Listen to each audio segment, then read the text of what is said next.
much, Hello. sir. Hello. It is a pleasure to speak to you. I thoroughly love this series. And also the fact that you are not only just a star, but you are the writer.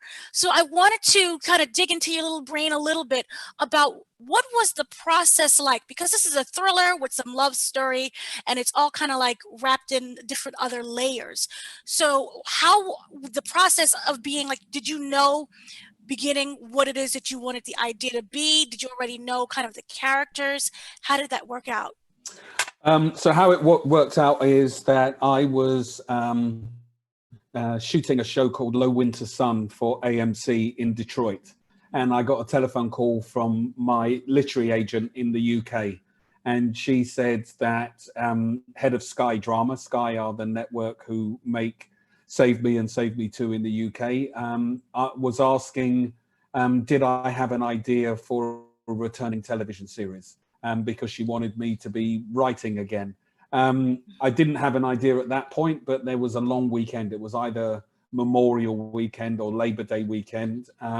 And I was staying in Detroit on my own. So I just decided that I would see what I kind of would come up with.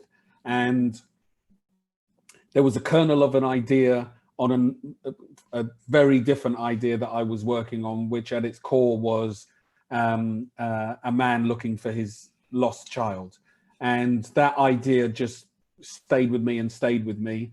And originally my idea was that he was, someone with a certain set of skills. He was an ex-cop, or he was an ex-soldier, or he was an ex-something, but he had things that would help him in the search for his child. And then I suddenly thought, I'd seen all that before. What if I made him useless? What if I made him not necessarily a fully formed human being, not necessarily emotionally mature, not necessarily the most articulate person in the world? And that's how I came up with Nellie as the core of my story. Once I'd come up with Nellie, the worlds that he inhabited, because he was slightly based on someone I knew, came to life. And once the location came to life, then the other characters popped into my head, and the story just took shape and moved along like that. I mean, I knew I wanted to I wanted to test myself as a writer by writing a thriller.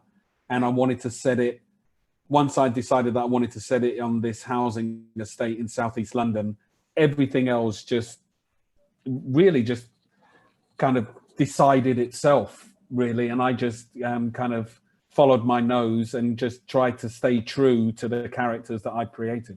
Right. Now, at the end of season 1, we see that you're kind of back in prison. Some would say it is a noble cause. Some was like, oh no, why would you do this? I was wondering, was that always the plan from the beginning? And if so, did you kind of wrestle with the idea of changing that? I never really wrestled with the idea of changing it. There was, actually, that's not true. I just lied to you. I apologize. There was one moment where I came up with I was writing episode 6 of the second season, Save Me Too. I came up with a different ending, but it just felt like television to me. It just felt like something that would make it, would be familiar to the audience and make it okay for them to slightly let them off the hook and make Nellie a little bit too much of a conventional hero. And that's not necessarily the road that we'd been on. And it seemed like the wrong kind of ending. I felt like, at the end of season 2, it needed to be as messy and as unpredictable and as challenging as we've been trying to make the rest of the story be. Right. Now for Save Me Too, all of the characters are back. I was wondering, as a writer, which character were you excited to explore again and kind of for fans to see more story of? Well, the obvious one, well, there were two really. I was really excited about, well, actually, that's not true again. I keep lying to you. I'm really sorry. There were three characters I was very excited about exploring in the second one.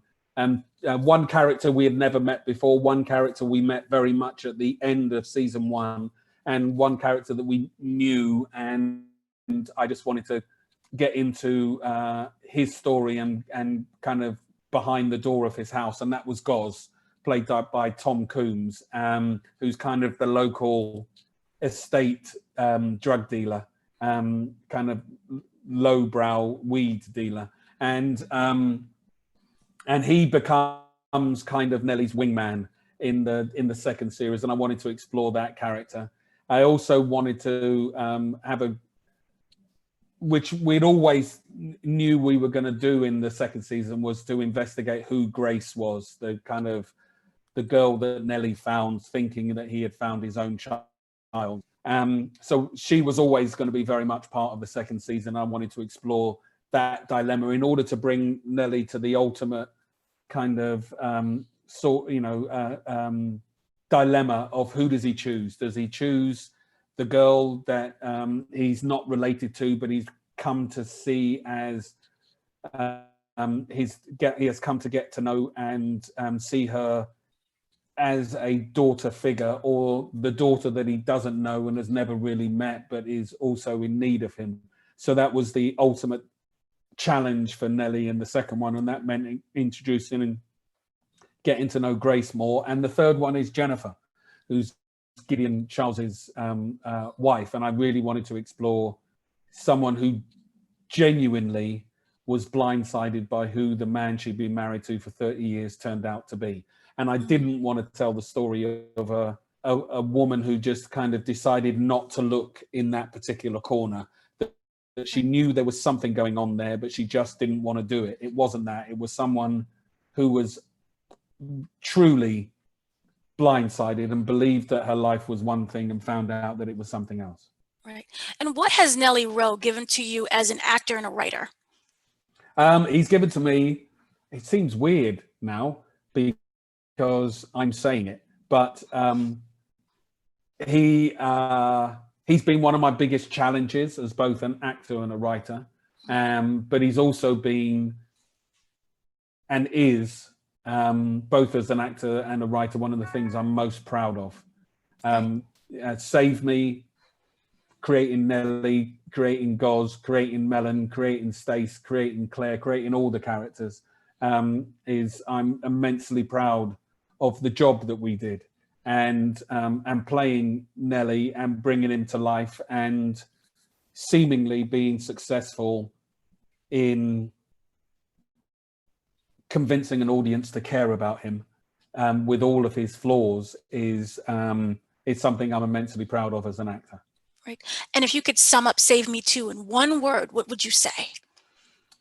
How do you face the end of looking for someone that you love? I love it. Thank you so much for speaking with me. Not at all. It's been a pleasure. Yes, thank you. Enjoy the rest of your day. You too.